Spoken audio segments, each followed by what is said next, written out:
My favorite software, instruments, and apps are those that are made by producers for producers. And in today's video, we're going to be taking a look at the House Mark I app by Henny the Business. We're going to put it through its paces today. We're going to see if it's worth it for you as a producer and even make a dope track with it. Stay tuned.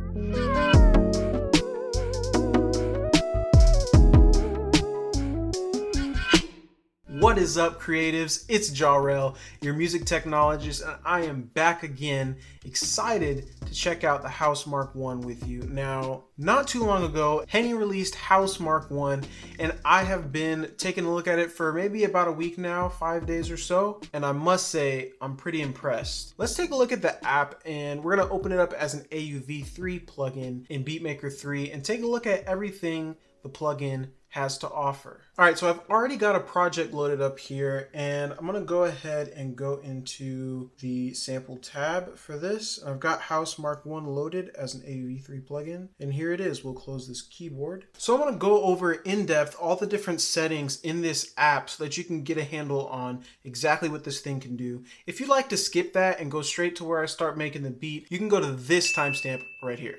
So first things first, this app is essentially a very in-depth sampling of an electric piano, specifically a Rhodes. Now, Henny doesn't mention Rhodes anywhere in his promo video. Maybe that's because of the legality of using the brand Rhodes when using this, but nevertheless, it's your classic Rhodes. So right here, you've got your master volume, pretty self-explanatory. You've got your tremolo right here. So if I play a little something real quick.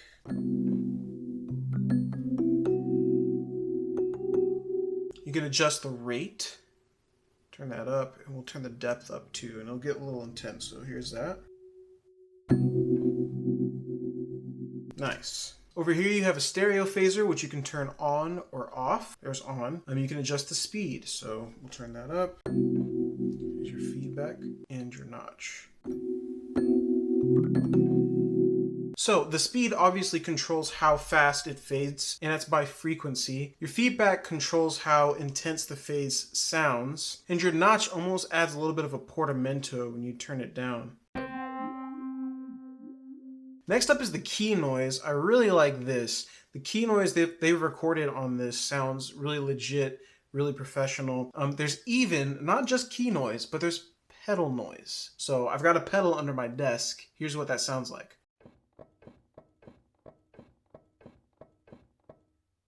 That's pretty legit. Some of you might be wondering how I'm using a sustain pedal with the XKEY here, because the XKEY doesn't support a pedal and there's no wires plugged into it. Quick hack, if you have any other keyboard that you have hooked up to your iPad, in my case it's this big one back here, you can use the sustain pedal from any other keyboard as long as it's connected, and it'll work with whatever you're playing on the XKEY. So the sustain pedal is actually connected to that, and the XKEY, I'm just playing it and it works. So yeah, as far as key noise goes, you can control how much of it you get, a little bit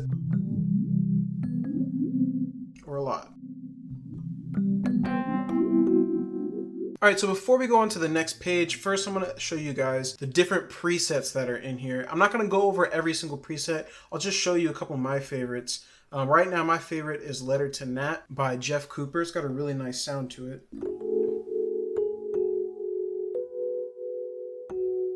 I'm also a fan of Glo-Fi.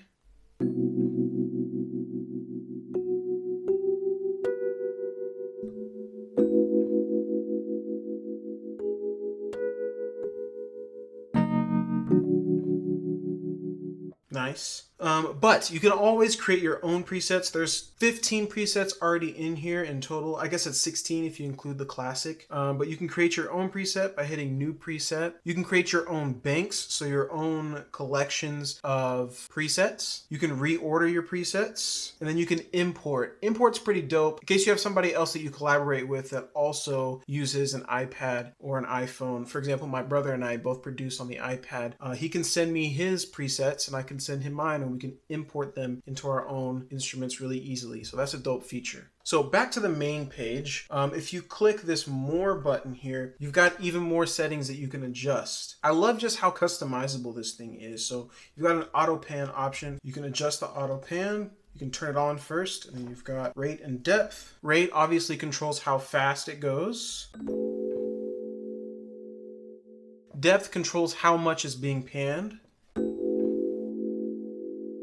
you can make it a little more subtle if you need to. Next is the release, pretty self-explanatory. If you set your release all the way down, if you press a chord and release, it'll instantly let go. If you turn the release up, if I press it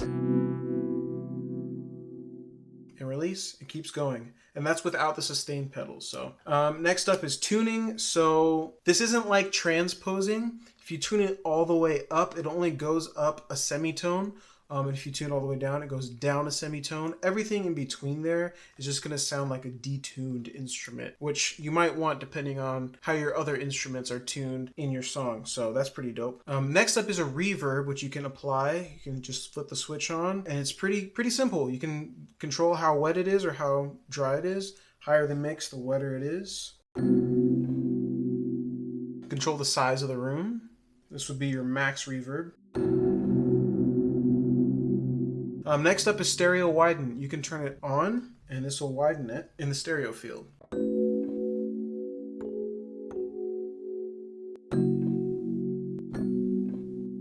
And that's about it for the ways to customize the sound. Now there are some additional settings in this row right here, largely having to do with the way you control the notes. So you've got your octave switches. You can go down the octave, go up the octave. You've got a panic button, so anything you play, if you press the panic, it'll stop it. Hold is pretty self-explanatory too. If you press this button, any key you press on the on-screen keyboard will be held out and won't release until you release the hold button. So,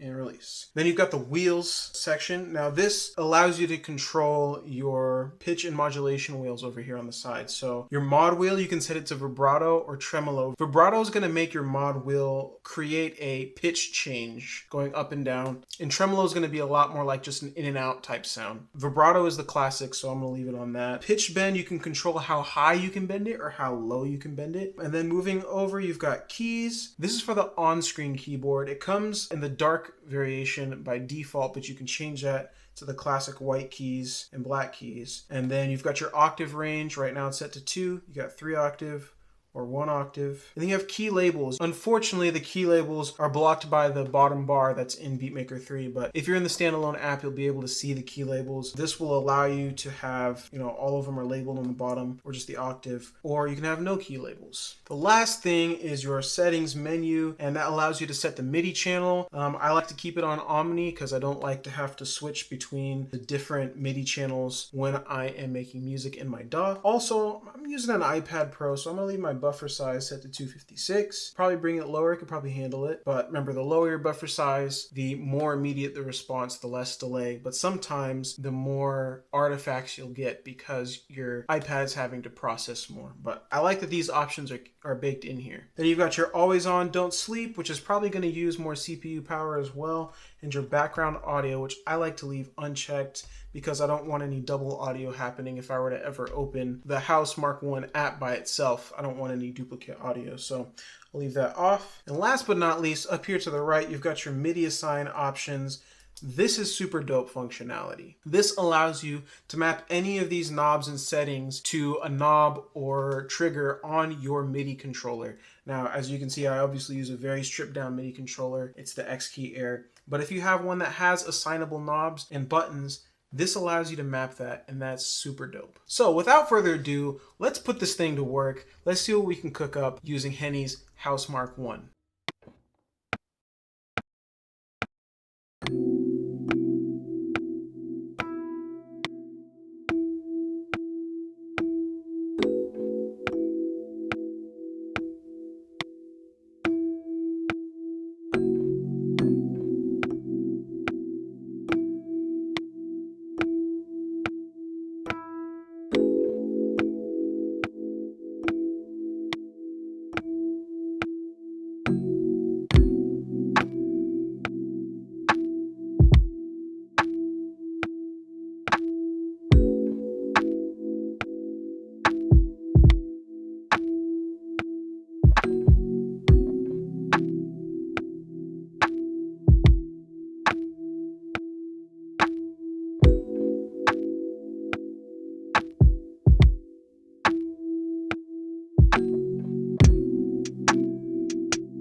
So there you have it, you guys.